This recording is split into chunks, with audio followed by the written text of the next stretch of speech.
Ladies and gentlemen, please be seated.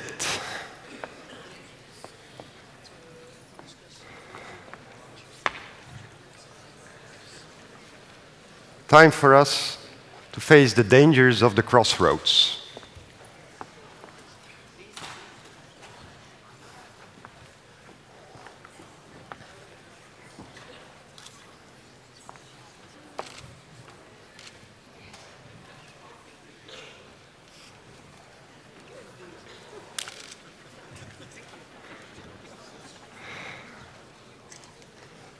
First, a piece of information. I am not Chris Steenmans, Head of Program of the European Environment Agency. Chris is sitting there, the second person from the left. I am Hugo de Groof from DG Environment, and I am a policy officer who has been working on Inspire since more than 10 years. As I said, crossroads are tricky. You need to negotiate them. They are fundamental in any type of infrastructure. There are also places where you have to take decisions. Do you go left? Do you go right? Do you go straight on? And you got to be very careful when you cross them, because that's where most of the accidents happen. Accidents can also happen to a policy officer like me. I could end up being roadkill on a crossroad. And probably I'm not the most smart of policy officers. A smart policy officer would probably have looked for another job just before the policy evaluation takes place. Anyhow, here I am, and I will have to face the crossroad. Now, thankfully, I do not have to do that alone. And it's with great pleasure that I introduce to you the panel that we have brought together today. Ladies first. Ulla Mazzoli from Denmark. She will later on introduce herself, no doubt. Chris Steenmans already introduced, well known to all of you. And then two representatives from what I would call our service industry. Those that deal with all these Inspire specification services and provide you assistance, work with you on establishing services and so on in your organizations. And we would like to have testimonies from them as well. So without further ado, Chris, could you tell us what you guys have been doing on this policy evaluation? Thank you. Thank you, Hugo, my friend. I hope after the presentation that we still will be friends. We have been here for a long time, but let's see. But what I want to say is, first of all, good afternoon, also from my side. Unfortunately, I couldn't join you earlier. But what I would like to present is not my work, but the work of a whole team in the agency and with many colleagues also beyond that, who have been working hard in spring to do what is called an interim evaluation of the Inspire implementation. Now, if you do an interim evaluation, first of all, it's not the final evaluation, so we will not cover all the aspects. But what we have to do is, first of all, look a bit in where we are coming from. So we have to look into the past, as well as, of course, keeping in mind what the future or how the future should develop. And there I'm sure that the next speakers will definitely as well give there also a number of perspectives. We don't know what the future will be. We can't handle the time machine, but it will depend on all of us on how we'll bring this forward to a success. And what I would like to do is to start with the consultation that took place in 2004.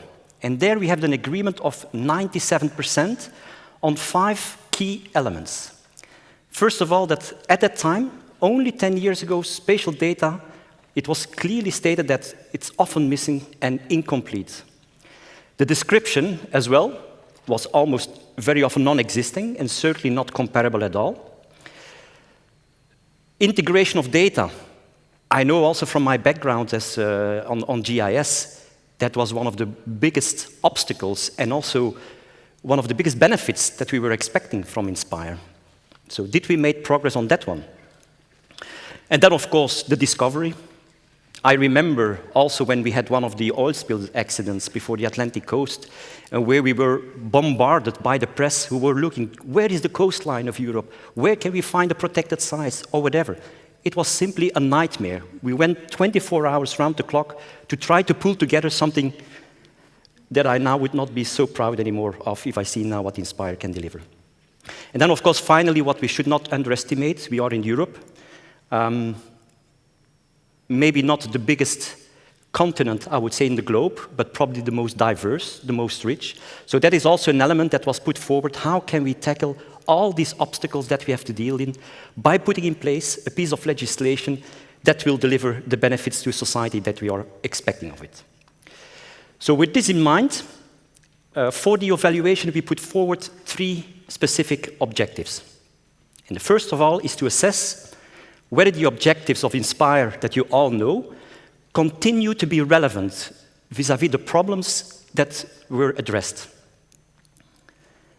And then, of course, to measure if the delivery of the initial outputs, now 7 years after the putting in place this piece of legislation, and of course the early effects, the cost efficiency of Inspire, where do we stand on that point? And then finally, especially today, very relevant, to verify that resources invested have been converted into the tangible and proportionate results which contribute to achieving these objectives that Inspire has been put forward. We produced now in the last months, together with the Joint Research Center, a report that will summarize these results. What I will do now is give you a sneak preview. It will be published in September, so it will be publicly available in September, when also the Commission has to report to Parliament and Council on this interim evaluation. We want, and we did it as objective as possible, and the key elements we used to collect the facts and conclusions were, first of all, the 3-yearly, especially in 2013, report that you as member state provided on the implementation, the consultation process where we had quite a good success with the many responses we had over the winter period and where we concluded in March this year. And then as well, more on the technical side, we had a number of consultants coordinated by the Joint Research Center that did as well provide us valuable information, fresh information in April, where we stand as well on many technical aspects. And of course, we did not neglect the many other material that we have available from other studies, conference like this, many presentations that took place over the last 10 years. So what I suggest to do is that to address that through a number of key questions and to guide you through these key questions by introducing them with a bit a personal feeling from an organization like EEA. So how would we see this evaluation then specifically focus on where we have to deal with environmental information provision at the European level? And the first question, have the initial problems evolved? So where do we stand now? And we will do that on the basis of a number of key elements about availability of data, on the quality of the data, how we see the organizational setup, accessibility, and data sharing. And the first example that I would like to take is OpenStreetMap. 10 years ago, there was a clever guy, Steve Coast, in UK, who saw the Wikipedia and said, why not, can we not use as well for geospatial data, crowdsourcing, citizen science, to see if we can produce high-quality, high-resolution maps all over the globe. And as you all know, that the example from Aalborg, this is where we stand after 10 years. How does this relate to the Inspire discussion? At the time, Hugo, myself, and other experts were also sitting around the table, trying to draft the Inspire Directive. It started 2002, 2004. How has this evolved over time, and how should we see what, at the end, this led to? And even if you take it, the evolution over the last 10 years, one of the most recent one now with the Copernicus regulation, now in place since last month, or since April. There as well, now we have the big data problem. Is this something we thought about that time? were we ready to tackle such issues in a piece of legislation that should have a lifetime of maybe decades? So that, I think, these were all elements that we have been taking into account. And then, as the assessment, and we do that here with this kind of smiley faces, this is where we, for the first question, how we would present the outcome.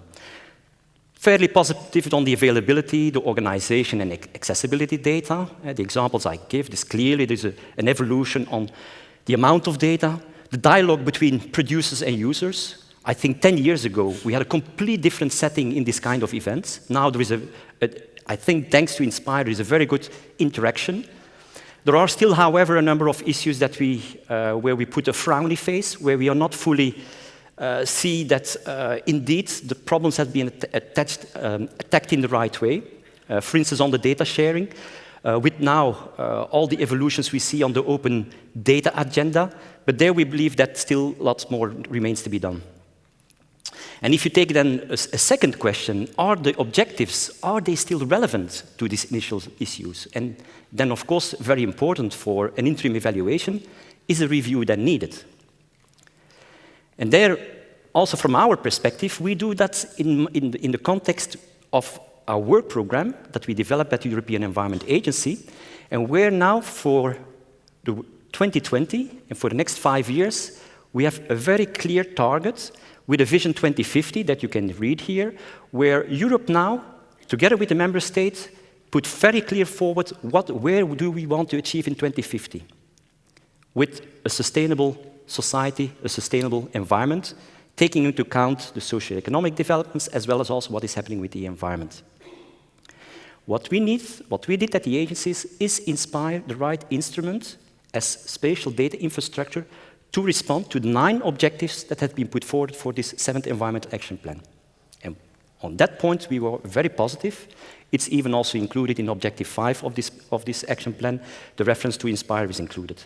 But now, just to give you what this means being on a crossroads when it comes to sustainability, and I show you quickly this diagram where you can see on the axis is what is called whether we have a good life. It's the well-being with an index that is calculated worldwide, and if you are more than 0.8, you're in a good life.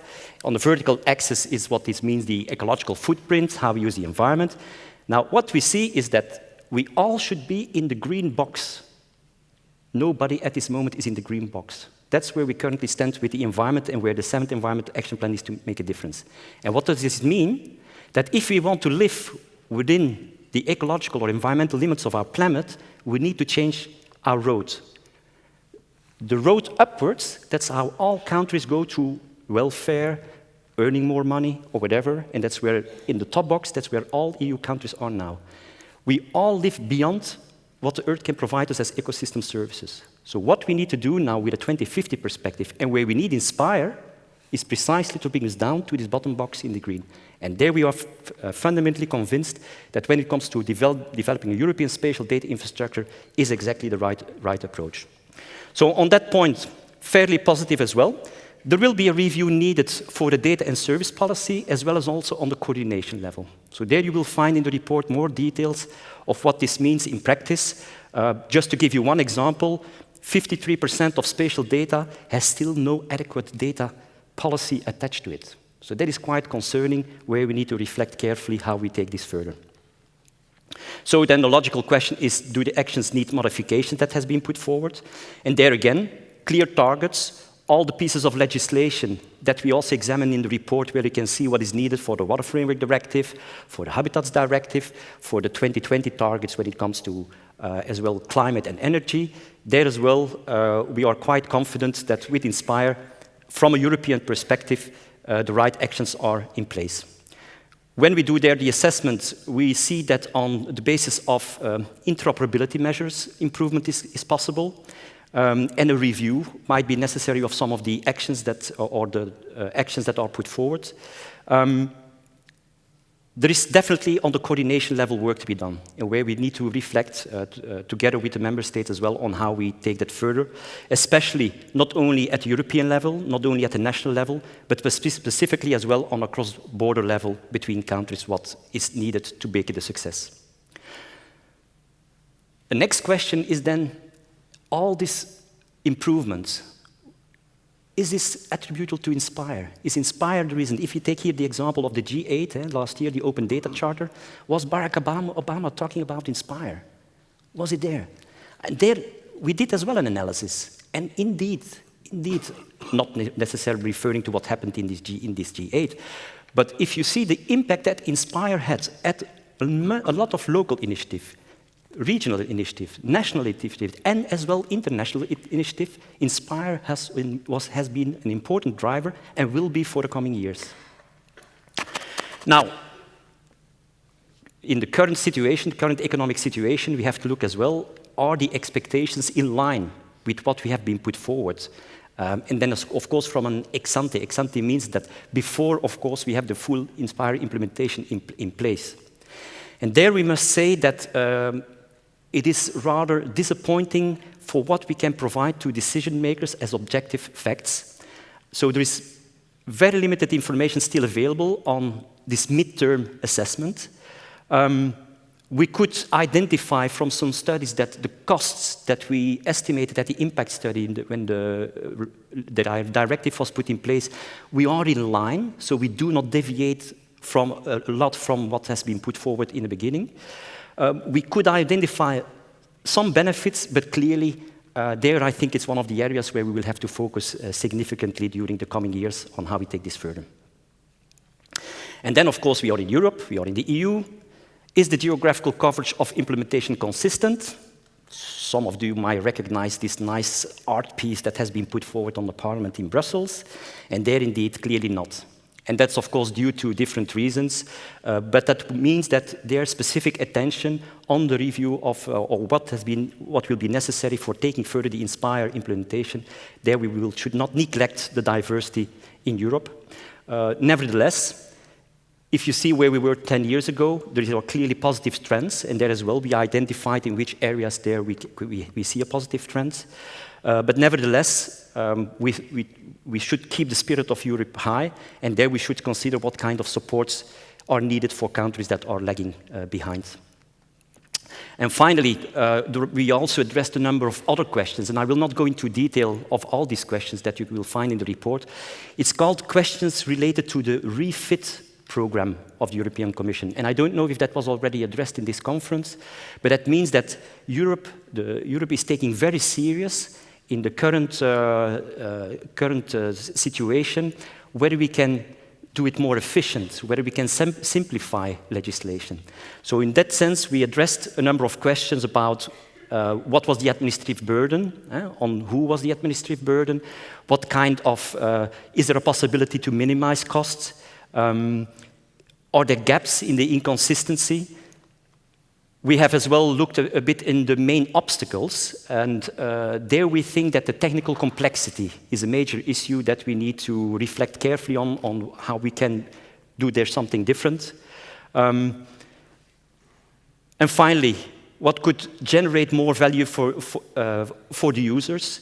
There as well, we see that as a current at a very weak point, where the use of all the investment that is done by the countries on putting in place Inspire services is still very limited.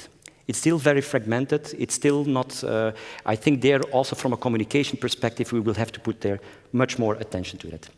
So to conclude, this report, before we put it forward to the Commission as the background document for their reporting to European Parliament, we will have a consultation period, which is starting now, until the end of July, where we will consult with the Inspire national focal points.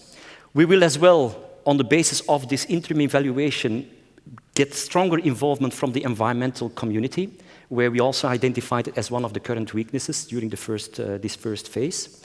Also from the coordination perspective between Commission services, the COGI, it's an inter-service Commission group that is established for a long time, that as well be consulted, and with also the investment, the creation of jobs that is happening now in Europe in the context of the Copernicus program, there as well, we will make sure that the stakeholders there as well can have a final view to what we will put forward as conclusions of this interim evaluation. So to summarize them, altogether a balance to the positive, but if you counted the smiley faces with the frowny face, it's just one under the green phase. So still, there is quite some work to be done for the coming years. There was implementation with some delay that you probably all know, and the non-uniformity. Nevertheless, 92% of the latest consultation we did is that the objectives, the ideas that were put forward on the table 10, 15 years ago are still remains pertinent. From a cost-benefit analysis, okay, we are confident, but clearly major investments and benefits have yet to be materialized. We know the hundreds of millions of investments that are already being done. It's time as well to give much more visibility to these benefits. Keep in mind that this implementation has taken place as well in the most difficult financial circumstances in many European countries. It was just before the crisis hit us in 2008, so 2007, publishing one of a very ambitious technical dossier. Nevertheless, you made it. I think we have a very good progress made so far. From the environmental perspective, because that's also where I would say the seed was led to put in place the European spatial data infrastructure, there as well, more effort will be needed, and especially to make it better linked to environment legislation. As I mentioned before, the coordination between the neighboring countries should not be neglected. And finally, it remains technically complicated, and who knows what the technology will be in 2 or 3 years from now. So that as well is something that we should not underestimate. So thank you.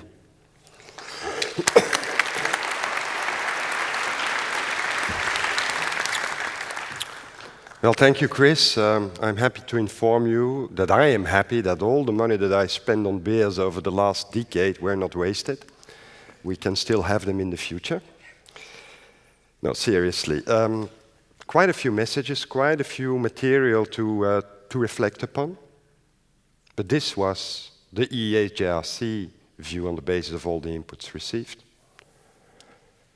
On the other hand, we have, of course, our European member states who have been struggling, benefiting, enjoying, inspire.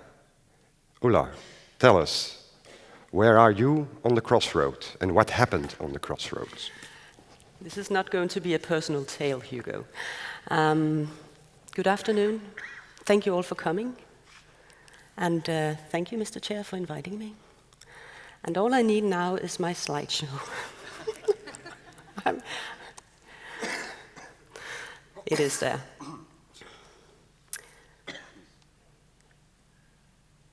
Yes. So I'm invited to give a governmental view.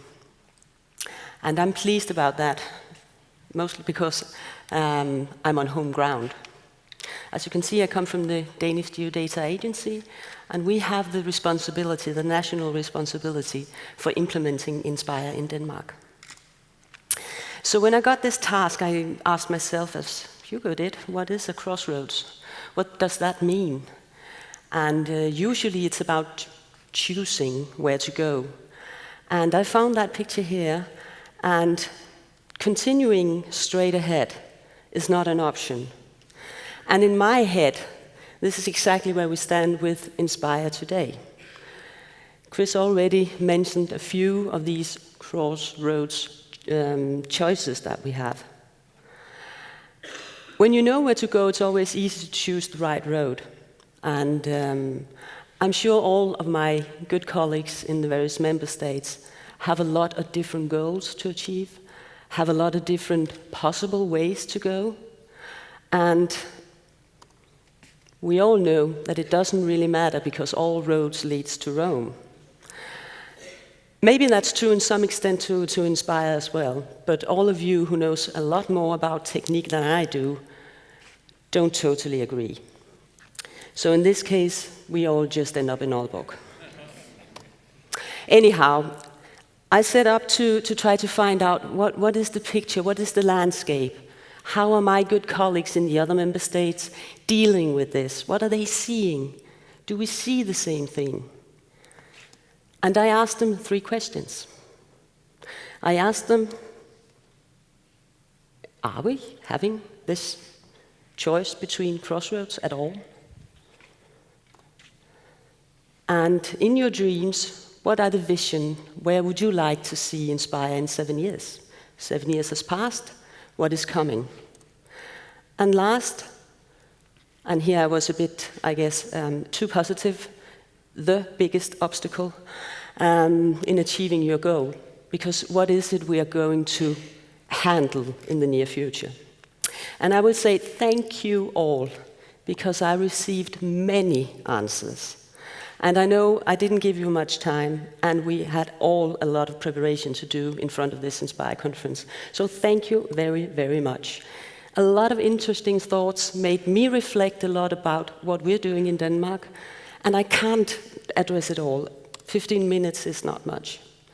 So I extracted and condensed, but I think we can use the answers that you gave in our further discussions, for instance, in the MIG policy group or elsewhere. What I expected from these answers was something like that. I thought it's not going to be 2 or 3 options or crossroads. I'm going to have a pattern like that. So I was expecting that. But what I got was actually, we do agree on a lot of things. We do see a lot of things very similar. We know which road we are going to lay out, and we know it's hard work because we're dragging people and money and whatever behind us. But that was good. So let us see. First question, what were the answers? Yes. Okay, they said something more. It's about Inspire proving its value right now. Otherwise, we could be ending up at a dead end road. And we must have Inspire out working. And we must urge the major stakeholders, which could be, for instance, the Commission or the EEA, to actually show the way. Use Inspire. Then we have this crossroads of compliance and complexity versus usability. It's very complex, and only a few of you actually really understands the XML, the GML, the data modeling, and can translate them into something that common people like me can use. We must out of this SDI silo. We must face users on the other side. And we must think value on a national scale. Yes, many of us has already experienced that. On a regional scale, maybe. On a European level,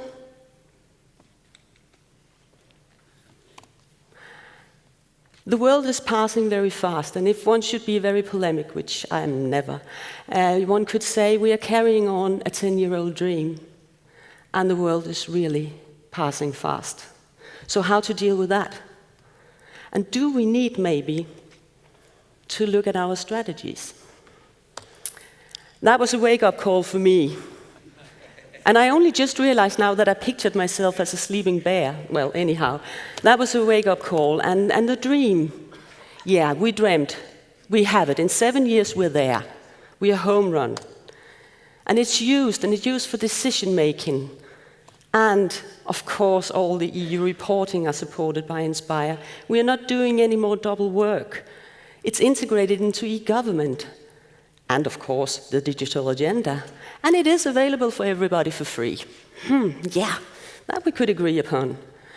But some of us had bad dreams as well. Because still no users, no use cases. So there's no reason for harmonizing and creating interoperability. No budget, no action. And it costs today to harmonize. We still see a larger and larger discontinuity within the EU, and no one will care for Inspire in 7 years. That was a bad dream. So the third question was about the obstacles. And in my mind, when there is an obstacle, it's not a stopper. It's just something that gets us creative in a way how to handle this. So, finance budget, yes, it is a major obstacle. Complexity, it is a major obstacle. We are too few who knows enough about this to be able to actually disseminate it to the user reality.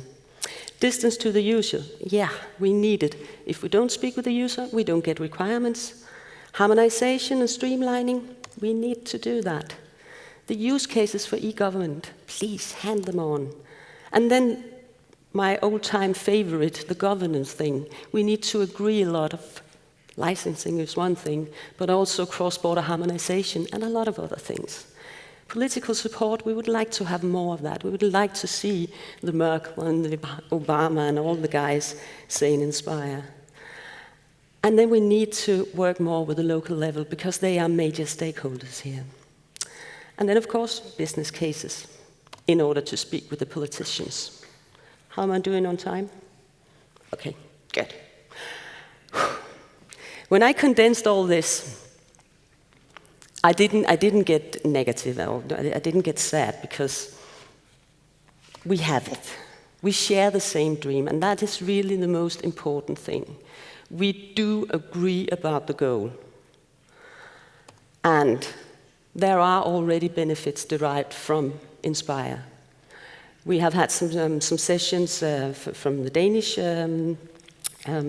sector, I was saying, from Denmark, showing that with our e-government, and other national SDI has also benefited from Inspire. And then I think it's quite important to stress that there is no one right way to do this Inspire. And now I'm not talking about technicalities here.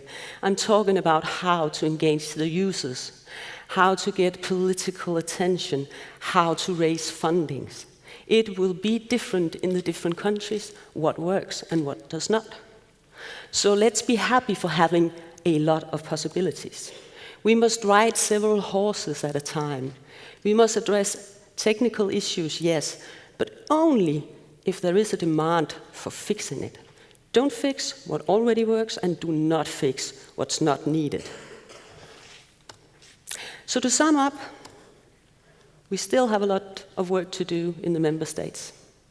But we have a fantastic community, and we have a real possibility to pool knowledge and experiences. But let's go meet the users. That was clear in all the answers. We need to talk with the users. And we need to change our minds. Instead of saying, I know what they want, I make this thing here. And instead of going and ask them, do you really need this? Or what do you need? We must collaborate with other initiatives. There is ISO going on for the digital agenda, and we have seen it during this conference and tomorrow as well. A lot of things are going on outside or in close relation to the SDI world. We need to hook up on them because they have use cases. We saw the marine SDI only yesterday. Let's hook up on these because they have users who can actually work with Inspire. And then we need to prove our results beneficial. And beneficial is not only about it works, it's about, was it cost efficient? And then we must work on the political level, because they are the drivers for funding and budget. And we need to address the speed of changes around the Inspire world. Where can we hook up to reality, and where doesn't it matter that much? And finally, let's get out of our silos. Let's invite some geeks. Let's invite the banking sector. Let's invite insurance, whoever. And what is important is it is all in our hands now. So Inspire is what we make it. Amen.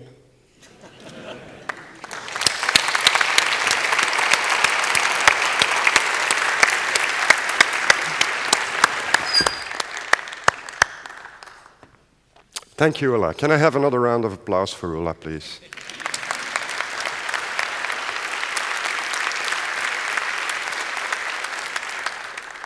Wisdom. Wisdom. I'm very glad, Ulla, that the shots that we shared yesterday evening had this effect. The messages are clear. You have been talking also about complexity, how difficult it sometimes is. Now we have on our panel, we have Thomas, we have Maria. They will tell you where they come from. but they have been dealing with this complexity to help you. Thomas, please tell you. Yeah, what's Tell my us, presentation? what did you find I'm out? looking for. Where is it?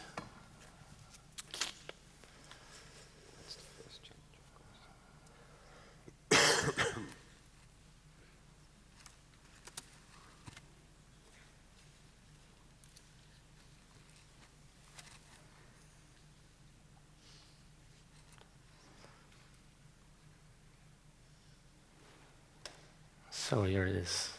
I'm glad to see you.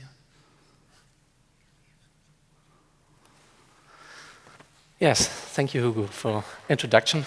My name is Thomas Wojaczek from the Conterra. I'm project manager at Conterra since 5 years.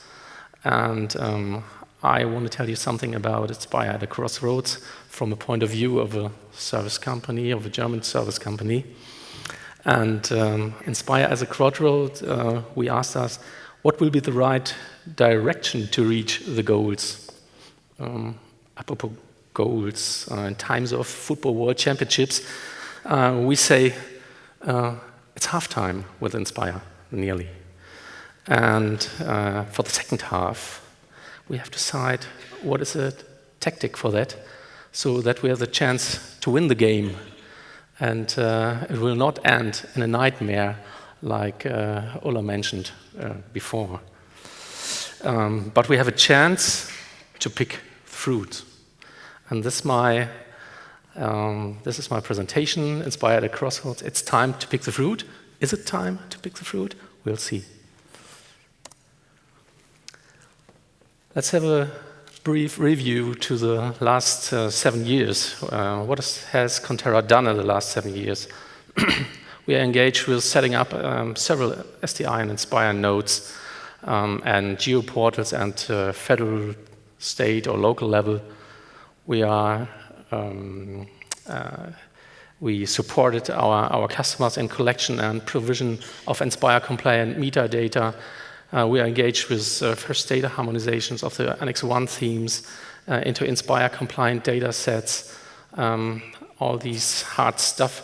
We are engaged, and all this based on major technology from Azure, like ArcGIS for Inspire or Conterra's Inspire Solution Pack for FME, based on technology from Safe Software. And this allows a very efficient implementation. What we realized in our project was that Inspire was not only a legal obligation for our customers, but also a trigger for the modernization of their existing internal GIS infrastructure. And that was often the first benefit. Important milestones were achieved. In a technical way, the provision of Inspire compliant metadata or the Inspire network services. And we can say, and we all can say, the access to spatial data has been greatly simplified in the last 7 years. And when we believe the last monitoring report of Germany, about 150 public data providers publish over 11,000 services. But what about the quality?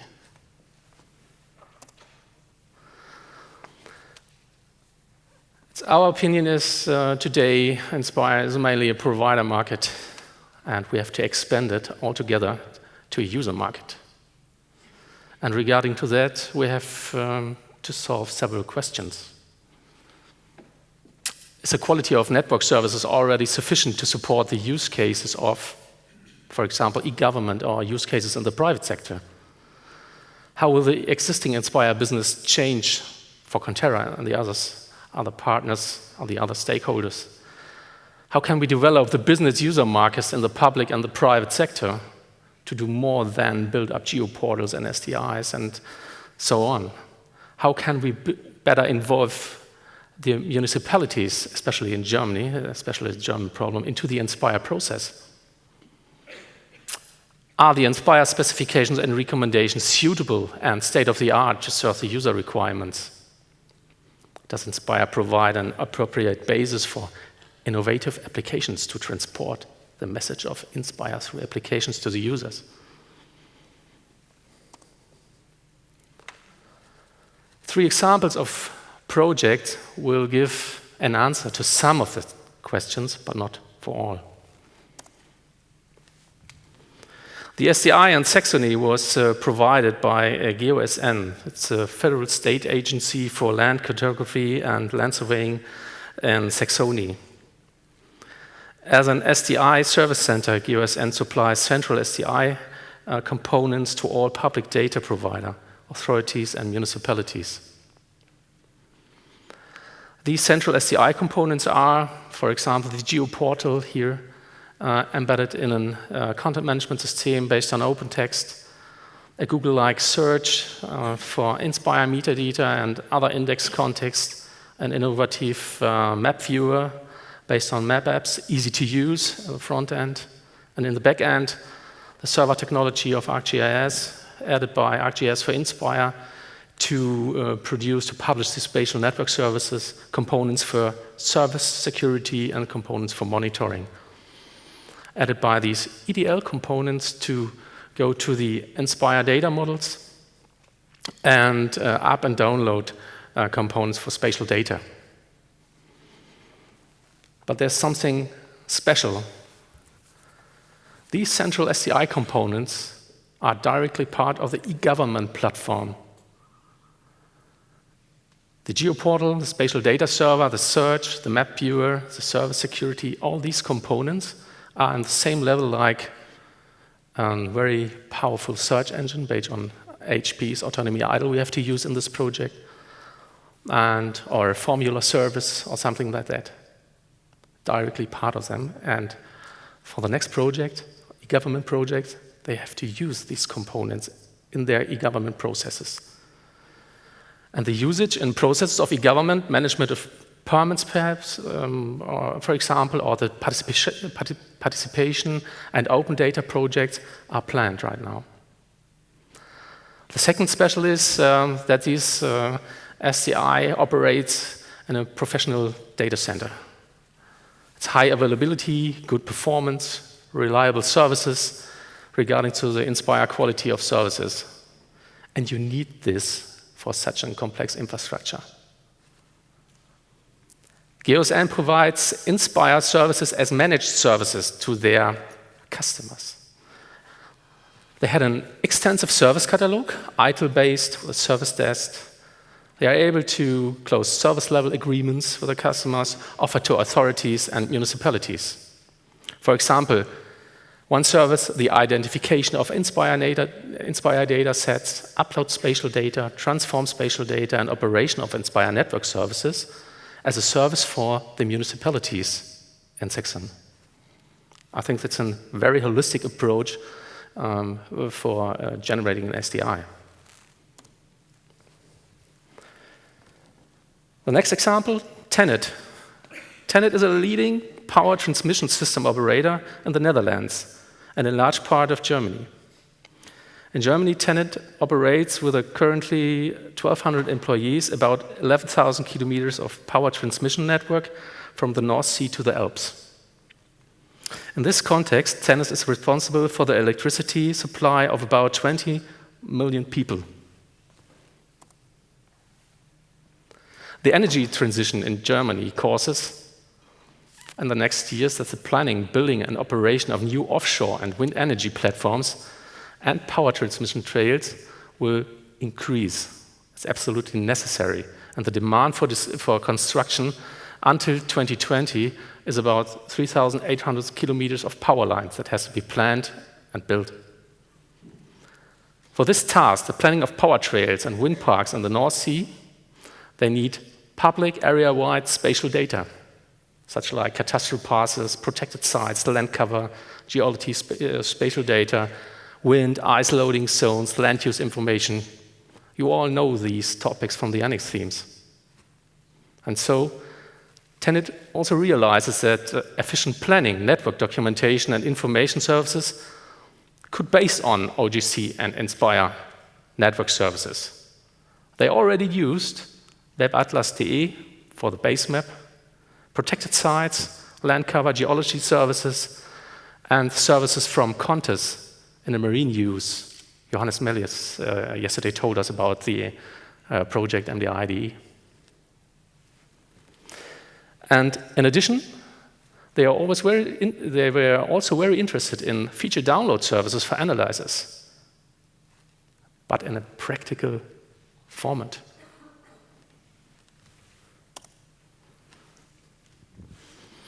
Boris app is a native smartphone or tablet app for citizens who are interested in up-to-date land values at their current position.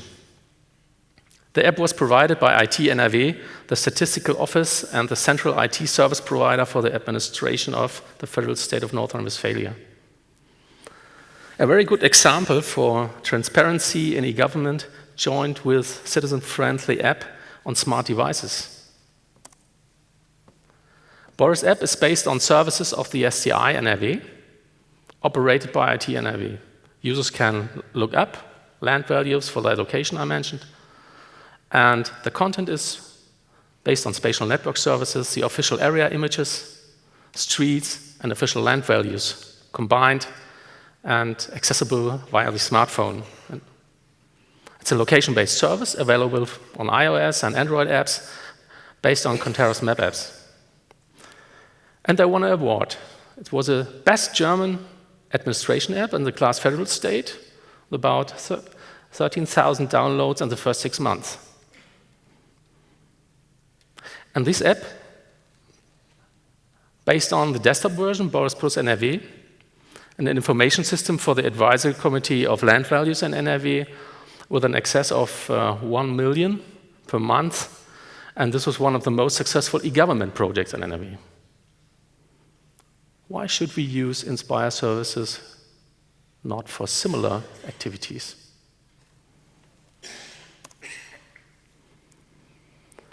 So let me end with a conclusion and perhaps some ideas how to pick the fruit. I think you all have another ideas and we can change this information, but I will show you 5 points, a handful. A specific placement of the Inspire offer in processes of e-government and use cases in the private sector. That's our main point. It's a future common task for public and private service providers. We have to advertise. We have to do marketing with these Inspire services. That's a task for us as a service provider. But we need the quality to do it. We need a product that has a quality that we can do it. And when we do it, we have to analyze the business processes in these foreign domains and identify value-added use cases. We have to talk with these users, with these prospective users. And we have to hear for the functionality they want. But parallel to this, quality improvement of metadata, spatial data, and network services are a very basic requirement. The basic requirement to be used in value-added processes of e-government and the private sector. Another point is the operation of Inspire nodes in a data center to comply with the Inspire quality of services, to assure the technical quality. And then a continuous quality improvement and data transformation will be the main task for all Inspire players in the next years. Another point is hosted managed services of Inspire infrastructure components with guaranteed service levels. It could be a task for authorities like USN, for public partnerships, or also for the SMEs. This could be also an opportunity for an efficient involvement of the smaller municipalities into the Inspire process. Also important is a continuous review concerning the usability and the practicality of the current Inspire standards and recommendations. When we enter these user markets, we will be confronted with other requirements, and we have to reflect it into the Inspire process, and we have to get the mechanisms for that, a change management process, and so on and so on. It evolves. And last but not least, the provision of state-of-the-art applications on multi-devices, thematically focused. This could be a further essential key to open Inspire for a broader use and to generate added value with Inspire. Only 5 points, 5 ideas to pick the fruit. Thank you for your attention.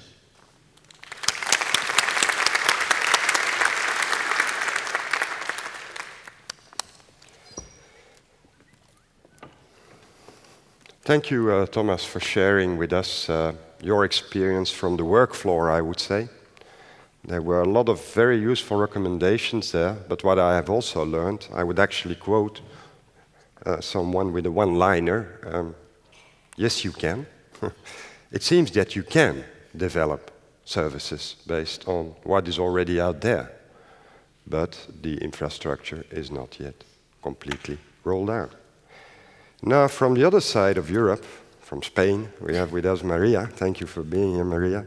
Thank you to you for inviting me. It was a pleasure, you know that. Maria, tell us, what are your experiences?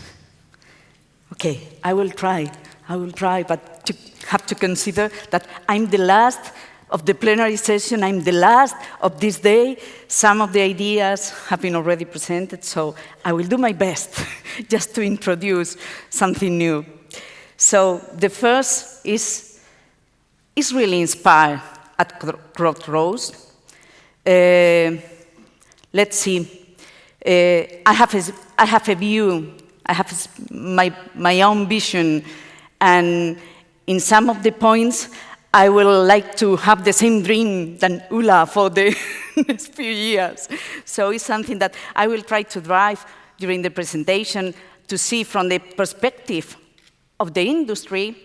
I'm from a public company, but we deal with the service, with technology, but we also with the data. So we are able to complete the whole cycle of the data. So if we can start just from the technical framework, I consider that in some way the standards are in a real point of maturity. Most of us here has been implementing this kind of services, standard services, and this will lead to the possibility to develop new solutions that will be closer to the final user. This is one of the ideas that has been already mentioned in the previous presentation. Until now, we have been focused more on themes like transformation, to be compliant, and so on. But we still need to go a step further. That is just to think about the real use of this information, about the usability of this information, because society is using more and more this geographical information. Here you have some, just a very brief figure from different portals in the region of Navarre, in which the percentage of visits during the last year from 2012 and 2013 has been increased, in some of them even up to 45% more. And this is urban information. Who could be interested? Wow. This makes us to think about that final users are really interested in having this kind of service and this technology just really focus on the requirements and expectations. About the complexity of the guidelines. Let me see. This is, well, maybe percentage of us that has been just facing since the beginning, just to try to interpret those guidelines, are able to understand something, but probably not all. Still now, a lot of misunderstandings on the interpretations, and it's something that our users, data providers, are blind people that are not able to follow those guidelines and need definitely supporting team. A good supporting team. I'm sorry, but we need a real winner team. So why tracassa, me, I'm here? I'm here, not in this plenary session, not in this conference, but within the INSPIRE umbrella. Why? Well, we have been just working within INSPIRE from this, well, in my case, more than 8 years, just trying to get involved in everything related to INSPIRE, but also from the technology perspective, just trying to provide also some tools that could be helpful in this path that our final clients and you also are trying to follow. Further than this, European project has been definitely a really good success for us just to understand everything because of collaboration, because of cooperation, because of sharing experience. And definitely, we are not only at European level, of course, really depth involved in national Spanish SDI and also at regional level, just trying to provide this kind of support. So you can imagine that we are in all the different aspects. Which are the benefits for tracassa? Is the way to have first-hand information about the data, about what is cooking on the INSPIRE. This is why we are there, because also we would like to go to move INSPIRE over our clients, our customers, our needs in Spain and in some other communities. Because we also know which is the leader technology, where we should move during the evolution of our company innovation. Of course, this is something that we do also for supporting our clients. And because we really would like to continue in this innovation, just providing new ideas and giving new expectations to the clients, to the customers, that could help them to solve more than just, let's see, a transformation? But I have to tell you that not all the companies are having the same opportunities. Small and medium enterprise are still waiting for receiving some help, some fundings in an easy way, just to innovate, just to support their clients in the same way, just to improve their technologies, and definitely to know more about information. And this is something that we have learned during the last years. Some examples of in which we have been working. This is the regional SDI, and is built upon a standardized service bus, but it's not yet with harmonized data. Anyway, we try to reuse all the information we have, and we try to improve and innovate in technology, and this is why this is an application. Signa into Móvil is Spanish, of course, but you can look for Signa Mobile, and you could find, and this is a mobile application that is something that we also have here during this conference more and more. You have the technology we have been used, and the most important is online application, but have some offline results that could also be used. Further than this is another example. I have to tell you, here I have seen almost demonstrative examples with harmonized information.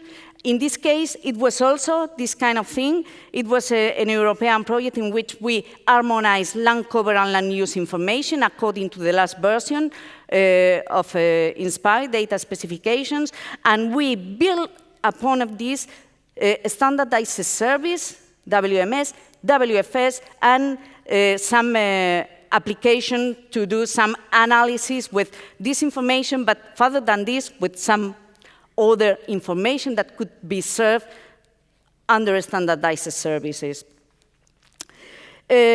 Now we are supporting our European Environmental Agency also for all the INSPIRE issues. The first approach we have been presenting here is how to provide some procedures that could help not the agency itself, but the member states on the procedures for transform their data into protected sites, or further than this, more generalized way in any of the themes. And I think that has been very useful. We have faced several challenges that we have already presented during this conference. Anyway, we are facing now, let's see, are no new paradigms, because this is no new paradigms, but are cross with Inspire, and in this sense, these things are new. And I think that Inspire should face also. This is like your dream. Location-based service, Copernicus, building bridge with Inspire. Inspire in the sense that having all harmonized information across Europe for all the themes, you can imagine that. But we also should think that the technology is advancing so fast that cloud computing, collaborative environments, social network, Web 2.0, voluntary geographical information, this is something that we are facing right now, every day more and more. Open source, open data, big data, 3D, 4D, all this is now just arriving to us as Inspire community. And what is more important, the most important from my perspective, is that the customers, the users, know that more and more geographical information is there. So in this sense, Inspire has been a driving machine just to get them informed about the importance of geographical information. But the main problem is that they are now asking, I want this information, but I would like to have the good quality, the better accuracy, in the best time, and according to my requirements. So this is something that we should face. We must adapt to the new age. I think that we are going probably not on the right, but we should try to choose one if we don't want to get lost. Thank you very much.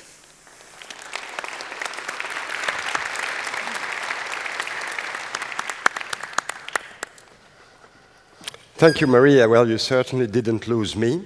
I also understand that you do not have to have a PhD in engineering from MIT, but it certainly helps. Now, when I'm talking about PhDs, engineering, and so on, I've always been but a policy officer. It would have been impossible to develop Inspire without the help from my colleagues from EA, but certainly from my former colleagues from the Joint Research Center. Many of them you know, a big group of them is here, and the man who is inspiring them, I would like to call him now on stage. It's my good friend Alessandro Annoni. And the reason I call him up on stage is because we are going to involve you now in the debate, in the questions. And obviously, he can answer now the questions for me. I can use the chair? Absolutely, Thank Alessandro. It's the least I can do for you.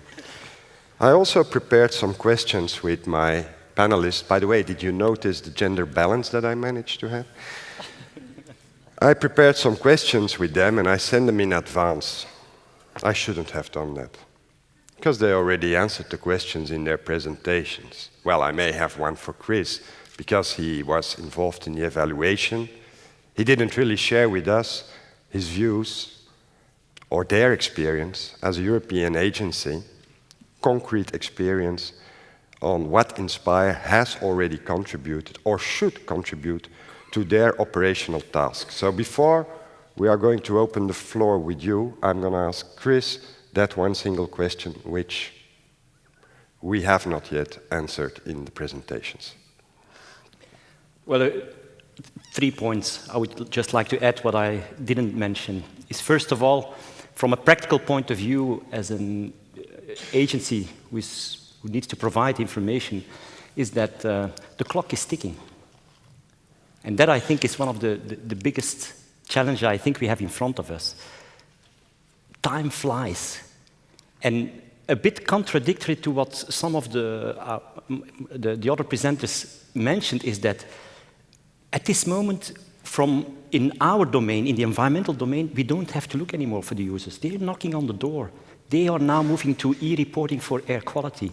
The marine is now on the agenda. Next year, land will be the hot topic. We have to deal with now ecosystem service mapping. We are not, I would say we are ready, but it's still too complex to handle it. So even with the technical expertise that we have in-house, that we as well take from the best experts in Europe, it is a challenge.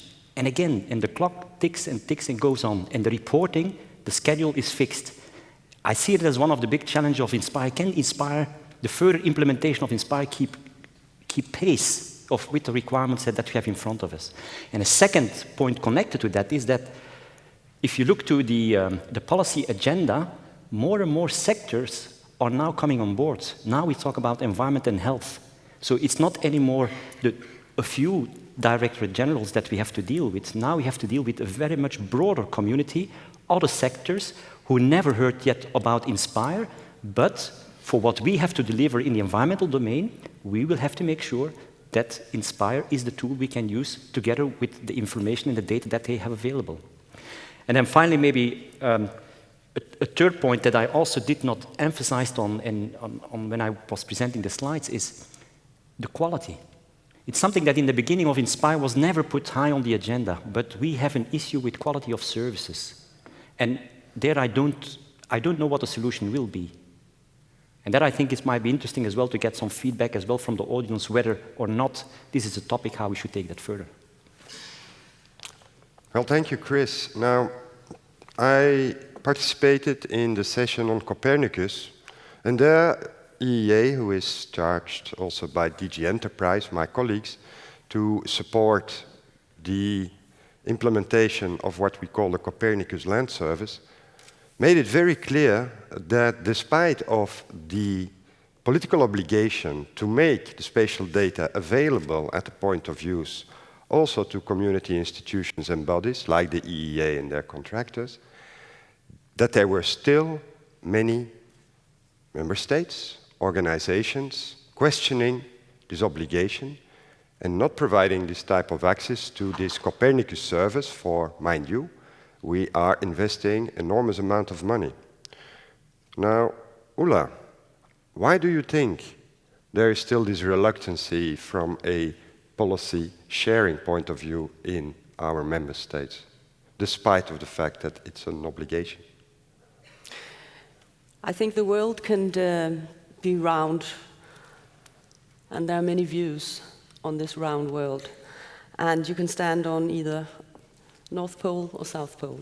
What I mean here is that I do not detect the reluctancy in policy. I don't really.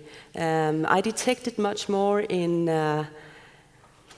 actually the using side. And I think it's due to what you said, apparently, Chris, the complexity. It is really difficult to use in a jiffy.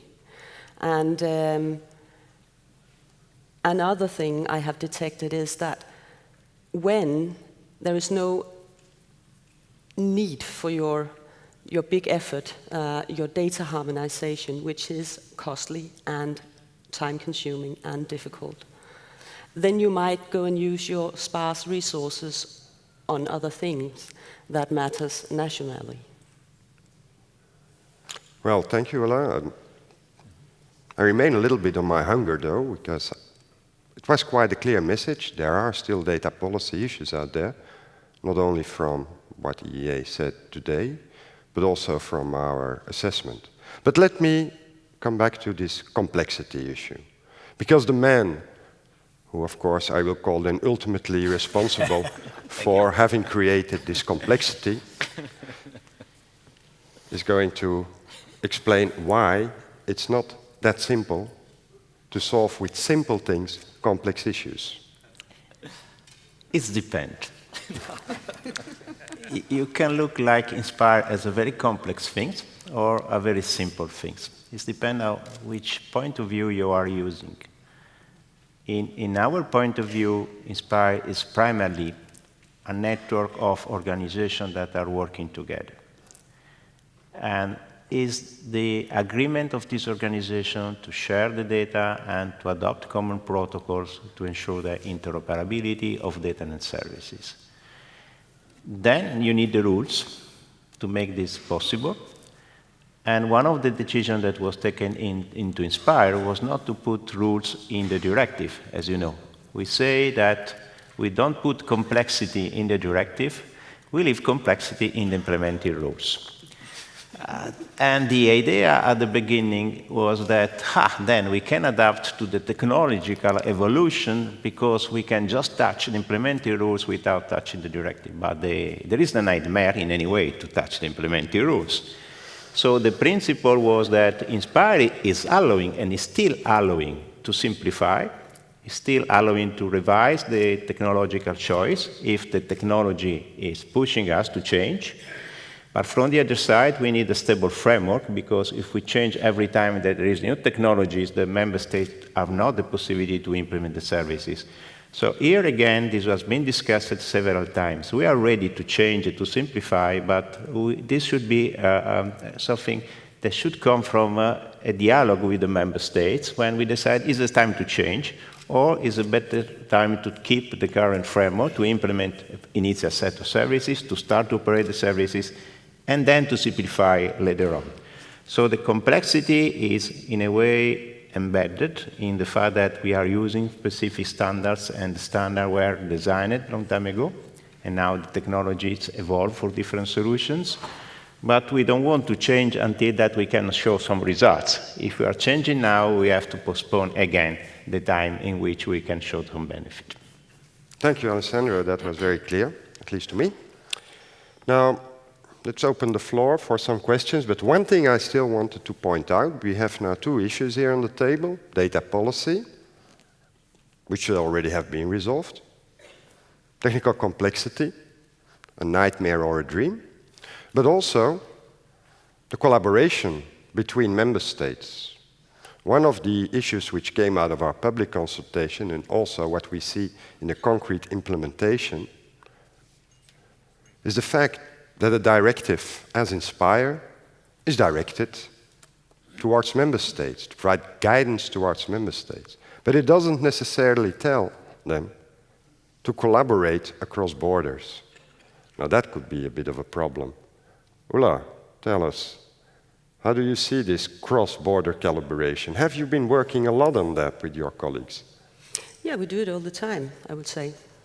And in many member states, it's something that has happened even before Inspire. And for instance, we had this cross-Nordic session yesterday, and my Swedish and Norwegian colleagues talked about their reindeers. That is a very costly, a very valuable use case. So they had to do this cross-border harmonization because they needed to keep track on their reindeers. Very well, thank you very much. Well, I've seen the excellent work of the ELF project outside, where they are now trying to match these even basic reference data maps together. Seems that there's still quite a lot of work to do there, no? Anyhow, let me open the floor to you. We still have 15, 20 minutes, something like that, on this. Do we have the people with the mics running around, racing? Yes, they are there. One this corridor, please. One on the other. So we have these three issues on the table: coordination cross-border, complexity, data policy. Please ask us a question. You can pick any member of the panel here. Well, me? Okay, you can even pick me if you want. And if it's not us that can answer it, I'm sure there are many other people here in the room who could also add to the answer. So who would be the first to shoot? What do you think about Inspire at the Crossroads? Where should we go? Where are we? I see Antti, our ELF project manager, if I'm not mistaken. Or am I wrong? Yes, I'm Antti Jakobson, Okay. the technical coordinator for the ELF. I maybe want to ask you a question related to the users and the support. It was raised by the panelists, but I didn't see any answers. How the Inspire will start to address the user communities and how the Inspire will address the question of support. Are there any plans within Inspire to start doing something on there? Very good question. Now, Inspire, like I said, it's always directed towards the member states, and that's also where the users are. So, Ulla, it was you who was saying, where are my users? Now, well, me in Brussels, I'm a little bit far away from your users. So, what are you going to do to bring Inspire to your users? How are you going to make it attractive to them? We know the services must be operational, functional, they must be solid and robust, but still you need to do something. So what are you going to do? Absolutely, absolutely. One of the things that I think is so valuable is the pilots. We need much more pilots. And we need pilots, for instance, in the reign of environment. So we don't have to struggle with the owners of directives. When we say Inspire, they go, who? And let's do pilots. Let's go operate. Let's be operational. Show that this can work. Mm-hmm. And we might have to hook up with you guys who can actually translate all this complexity that we need in order to fulfill our legislation, I know. But we need to work around it, and we need to prove that it is possible. It's not just talk, it's not just strategy. We can do it. So more pilots with the users. Well, Thomas, this is a challenge. You've been doing these kind of things, huh? Really, but I think it's not a technical question. It's a question what the users want. Discuss with the users, discuss their use cases they have, and then you have to decide what is the best way to go. Is it a view service or something else? And that's the most important point. Don't offer a view service because it's a view service. Ask the users what you want to do, and then you decide, is a view service, to integrate a view service, the best way to fulfill its requirements? Right. Maria, do you agree? Well, I think that in this case, we must be able to offer new added value service to our users or clients or users community. So this is one of the main reasons that we need to know about everything is moving around Inspire and geographical information. And probably the two companies are quite different on their perspective, but I think that the users community must be reached from the industry also, just offering these kind of solutions that could help them to work in a daily. The idea is that just try to make Inspire not a directive, obligatory directive, but just try to get the information and the solutions inside their daily work. And I think that also industry can try to help to do that. Absolutely. Private, public partnership, selling the package. Yes, Chris? What I would like to add to that is what I think that what needs to be done now is to step up on the communication side. It's very normal when you go through such a process of implementing new tools or whatever, that making the bridging between the user and the producer community, it is a challenge. And there we should not be too shy and even do some investment now in promoting what we have to offer. Mm-hmm. And I think that's something that sometimes is seen as a bit of intrusive, but I think it's time to do that. Thank you, Chris. People, do you agree? I see hands coming up, one there in the back, and then another one over there. Hi, my name is Diachris Panagiotis. I'm from Greece, and I have a question about simplicity and complexity. It seems to me that the complexity, it's not just the complexity in the technical aspects or in the standards. It seems to me that there is a more profound complexity to the way we do things up to now. And maybe the users are reluctant to come to Inspire because they have a problem with the way we do things and the complexity, we try to give solutions to problems. Do you agree with this? Thank you. Thank you. Thank you for that question from Greece, which I find complex to answer because I'm not sure I can, but Alessandro can try, maybe. Yeah, the problem is not only, I would say, common to Inspire, but it's common to other fora in which I'm sitting. For example, in the group of Earth Observation, when we are discussing about the development of the geoportal, we are talking several times, where are the users, how we can bring users on board.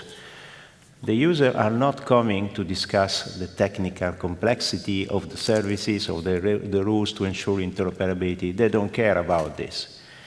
And so far, this conference has been used mainly from the Inspire community to share experience, to compare solutions, to identify the way forward. So this is not attracting users to come. If we want to have users, that we have to show that in this conference we are starting to analyze the requirement from the users. In particular, we can organize specific sessions in which we can invite user communities, for example, working on water innovation or working with transport, with energy, and to have a session dedicated to them. And the infrastructure that we are putting in place is an hidden infrastructure that will support the possibility to develop applications for users. In this way, we can have users on board.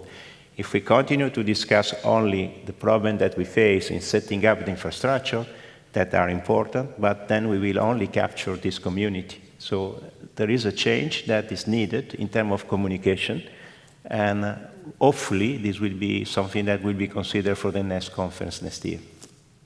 Communication important, I know, we have that also in our work program, but I understood that we were doing things at the moment not quite right.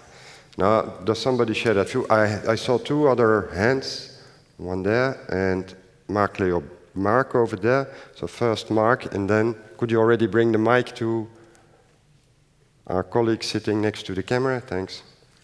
Thank you, Hugo. So I'm Marc Léaubet from France. A question for Thomas. You, as a representative of a private sector, what could be your dream, your first priority to achieve a better implementation of Inspire? Thank you. My dream? Yes, feel free. Better communication of Inspire. Let me think about it.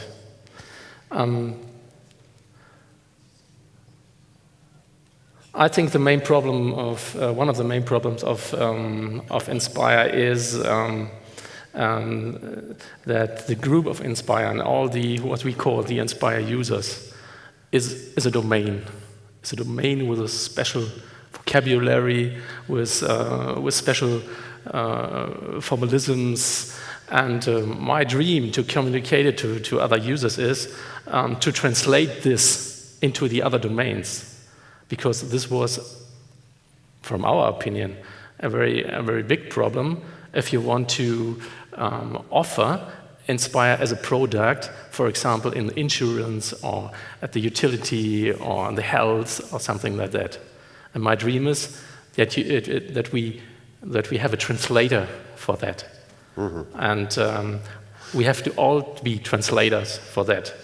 It could be very complex, but we have to simplify it, we have to translate it, and I think this was a big step to bring Inspire to the users. Inspire as a product, a dream. But you don't bring a product on the market until you've tested it, until it functions well. That's my point of view. We have a product which is not finished. If we bring it, if we oversell it, before we have done all that hidden work that Alessandro mentioned, the only thing that we are going to get are very unsatisfied and frustrated customers. That was just my reflection. But let me now listen to our colleague over there. Yeah. Dirk Hinterlang from Germany. One of the goals of Inspire was to harmonize reporting within Europe. And I see some reluctancy in those who have to report to change their workflows and data flows to be Inspire compliant, but they stick, as it seems to me, to the way they have done it over the past 10, 15, 20 years, as long as the directives are in place. So my question is, especially to EEA and to, of course, the Commission, how could this be changed? Because if we, within ourselves, do not change our ways of providing our data, then we cannot really ask people outside to do so. Right. Now, before I let Chris answer from the EA point of view, let me tell you that was all a lie. We never wanted Inspire to, or at least make Inspire streamline all the reporting. That was never the intention. Of course, in my organization, when they asked me, hey, Hugo, what's in it for me? I said, but it is going to help you with reporting. Of course, I didn't mean that. First, you need to build up this infrastructure underneath. You need to set up these services, connect all this data, and then you can become more efficient in bringing all these pieces of the information puzzle together, fill in the reports, and do it automatically. Inspire is not the process that is going to streamline all these hundreds of different obligations left and right. It could be a mess at the moment or not. I'm not going to express myself, but with a well-functioning spatial data infrastructure implemented in the member states, which connects all these different levels of administration, which need to bring together at a certain moment their data to calculate an indicator or an assessment and report that to my colleagues in the EA or to the Commission, that could mean important efficiency gains. And that's the power of a multi-purpose and flexible infrastructure, but it's a product and it's got to be there. And we are running our most important pilots internally for us, for our own purpose, are indeed on air quality. We are starting on marine data, on other data types as well. So we are doing that together, but you're absolutely right. Some colleagues in the member states, and even in our own organizations, are reluctant to pick this up. I have no problem with that personally. Never throw your products that function away before the other product is ready. So we will have to live with the two and gradually demonstrate, show, because there are also users, that this infrastructure is better, more efficient than what they are doing today. So we are not imposing anything. We have to show that it can be done better. I see two more hands on the right. Thank you. And then, Chris, you can also say something about reporting. Good afternoon. My name is Seva Boknerova. I'm from the Czech National Mapping Agency. And I would respond to the term complexity. The English have a very nice proverb, everything is difficult before it is easy. And I allow myself to tell a fairy tale regarding building an infrastructure and dealing with the complexity.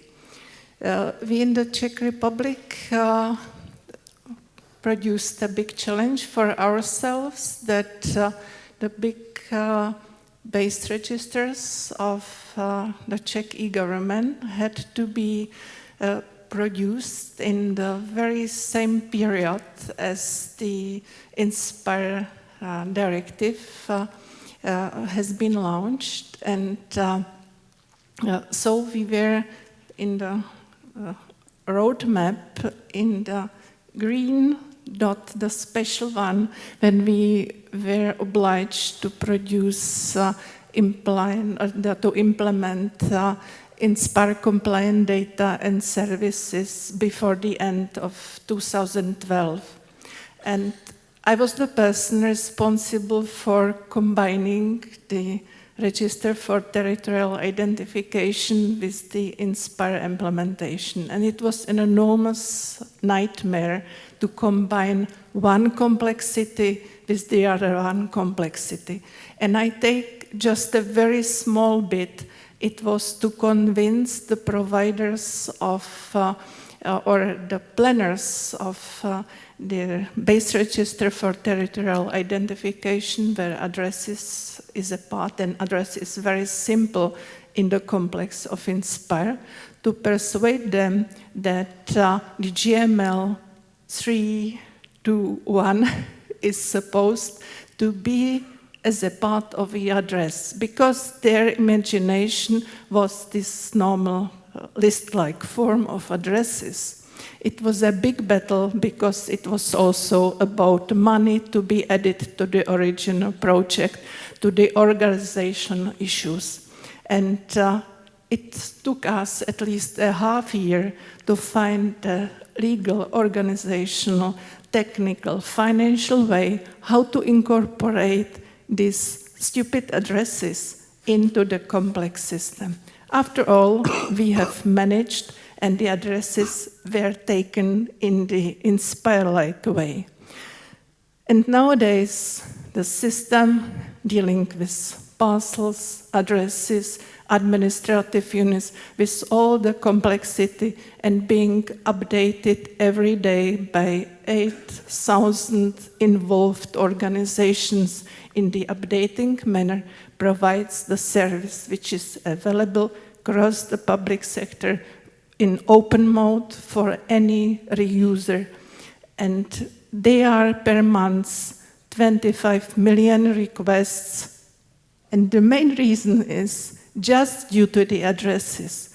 And at the very beginning, the users asked for the traditional addresses. Nowadays, many of them rebuild their services in the way that they can be spatial. So nobody talks about the combination with the Inspire and this register. It's inside, it's incorporated, it's functional, and extremely well used. So it's our fairy tale. Thank you very much, Eva, for this experience from the field. It's quite clear, no sweat, no glory. And you definitely put in your amount of sweat. Okay, thank you. This is Dean Hintz from Safe Software in Canada. I just thought I'd give maybe an outsider's perspective from the software industry. Very welcome. And it kind of relates to a comment made earlier, a question about what is the underlying philosophy for Inspire, and also Thomas's perspective on user requirements. And I guess the impression that I got listening to the different speakers is that if we think back just from a web perspective, Web 1.0 was all about, viewing and downloading data. Web 2.0 was going to a website that you could interact with. And Web 3, you could say, is user populated content like Twitter, Facebook, etc. So I think, one thing that occurred to me some time ago is that Inspire really will be successful, not so much when we can translate it into terms, but perhaps when people don't even know they're using it. And also when people can perhaps contribute, they're contributing data to Inspire and they don't even know it.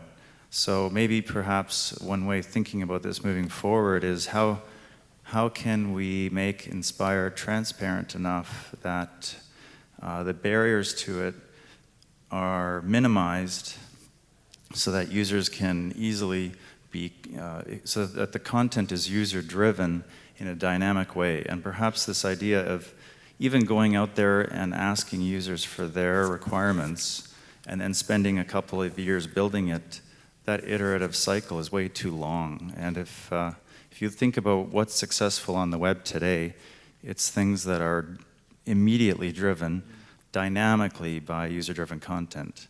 And understandably, that's limited in terms of public administration. There's going to be some themes that may be more applicable to that than others.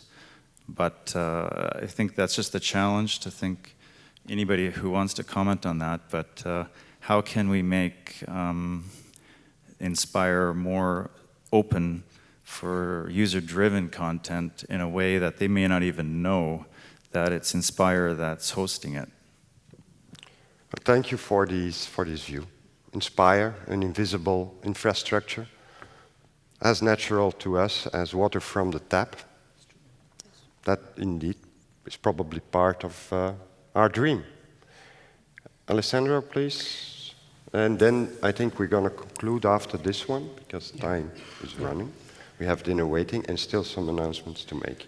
But please, Alessandro. Yeah, I will not reply directly to your question, but I will tell a small history. Before to join the Commission, I was working in the private sector in a company specialized in software development and so on. At the time that HTML 1.0 was published. And before to make internet as a transparent infrastructure, it was a nightmare. Every client was to be updated every time that we move from one version to other version, so all the operating software were not functioning. So there was more or less the lack of maturity of internet was reflected in the difficulty to use internet in a really interpretable way. Today, we don't have this issue. Today, it's quite easy for people to connect to develop applications because some time passed. I believe that for Inspire, we have to wait the same. So we are at the level that we are setting up a first version, so what we call Inspire 1.0.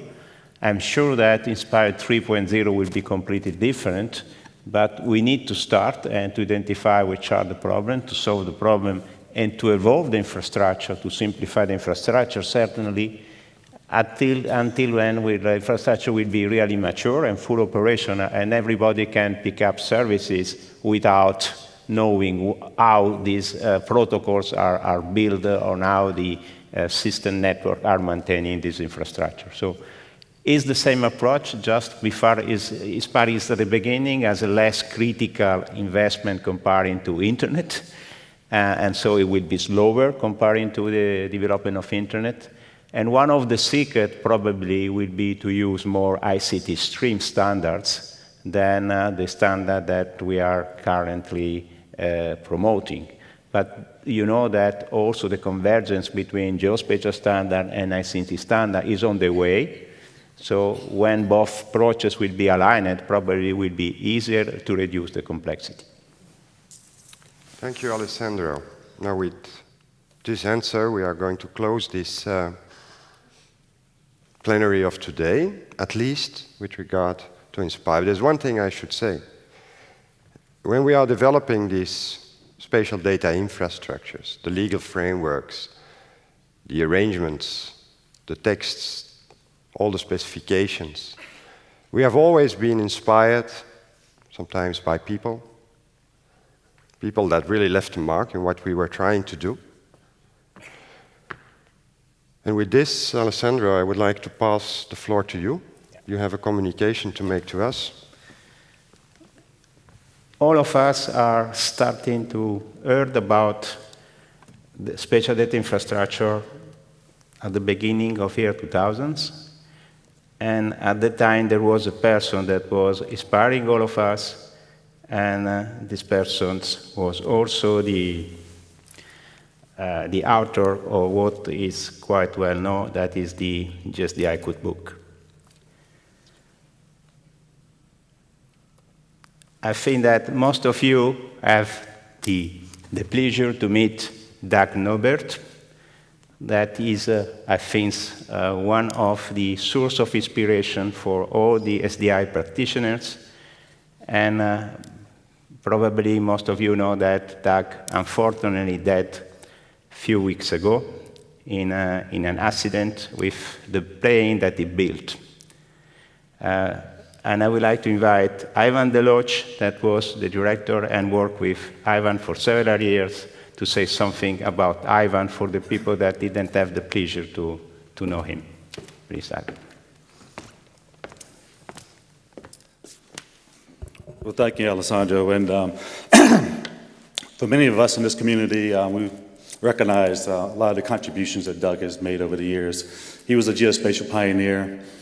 As Alessandro has alluded to, he was one of the original authors of the SDI cookbook.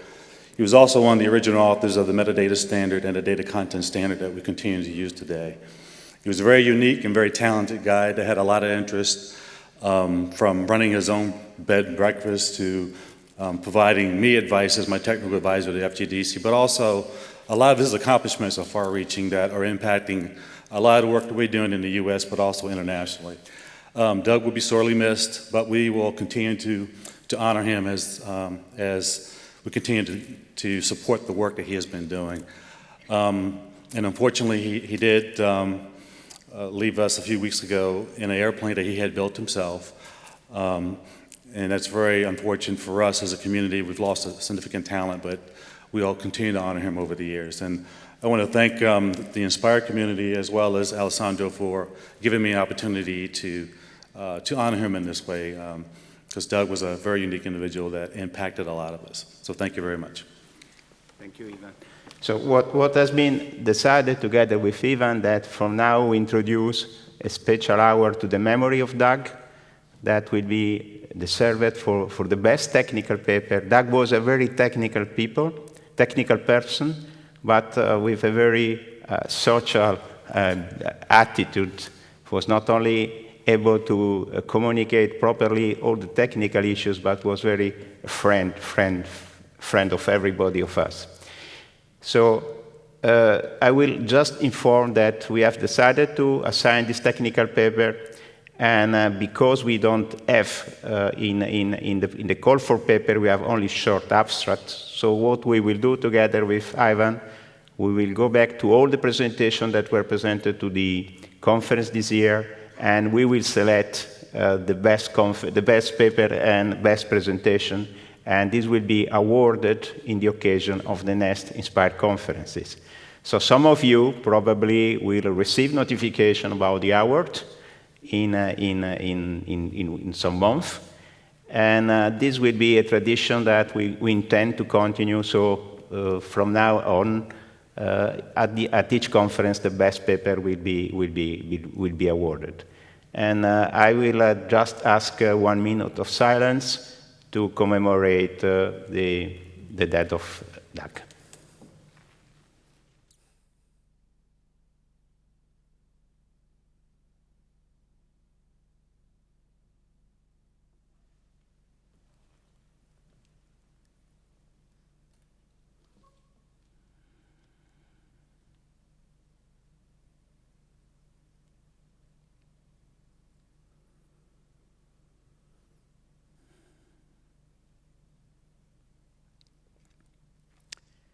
Okay, thank Hugo. I leave to you to close the session. Thank you very much, Alessandro, Ivan. And thank you all. Thank you particularly my panelists, Maria from Spain, Ulla from Denmark, Thomas from Germany, Chris from Belgium. Thank you all for being here, for helping us, for sharing your views, your experiences. What we have also done is, for each of the workshops, for each of the sessions, we have asked the chair to write down what were the lessons learned from the presentations, what works in Inspire, what doesn't work. We are going to take this all into account. It will be compiled. And when we are going to look again at our report, we are going to take care that what we have learned here during these 5 days will be reflected in the report. At least that's what my colleagues of the EA and the JRC have promised me. Any other words to add, dear panelists? If not, then I think there's also a social announcement to make with regard to the gala dinner. Exactly. And where is the gala dinner? Is it here outside? It's here. It's here outside. No.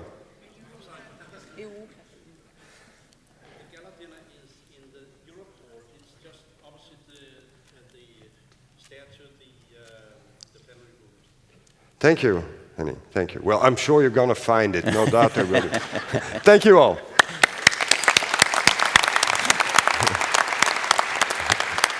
That was smart.